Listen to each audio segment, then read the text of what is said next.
படுக்கையறை பிரச்சனை. கவர்ச்சி நடிகை ஷகீலா வருத்தம். கவர்ச்சி நடிகை ஷகீலா சமீபத்தில் பத்திரிகையாளரை சந்தித்த பொழுது, மலையாள பட இயக்குநர்கள் அப்போதெல்லாம் என்னிடம் வருவார்கள், 5 காட்சிகள் தான் நீங்கள் நடிக்க வேண்டியிருக்கும், 2 நாட்கள் கால்ஷீட் கொடுத்தால் போதும் என்று சொல்வார்கள். ஆனால் 5 காட்சிகளுமே படுக்கையறை காட்சிகளாகவும் குளியலறை காட்சிகளாகவும் தான் இருக்கும். சொல்லப்போனால் செக்ஸ் காட்சிகளாக இருக்கும். நான் அம்மாதிரி நடித்த படங்களை பெண்கள் பார்க்க மாட்டார்கள். கேரளாவில் ஆண்கள் அலறி அடித்து கொண்டு படைப்படையாக வந்து பார்ப்பார்கள்.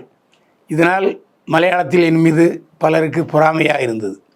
நான் சினிமாவுக்கு வரும்பொழுது அட்ஜஸ்ட்மெண்ட் என்பது இருக்கத்தான் செய்தது. படுக்கையறைக்கு பகிர்ந்து கொண்டால்தான் சினிமா வாய்ப்பு தருவதாக பல இயக்குநர்களும் தயாரிப்பாளரும் சொல்லியிருக்கிறார்கள்.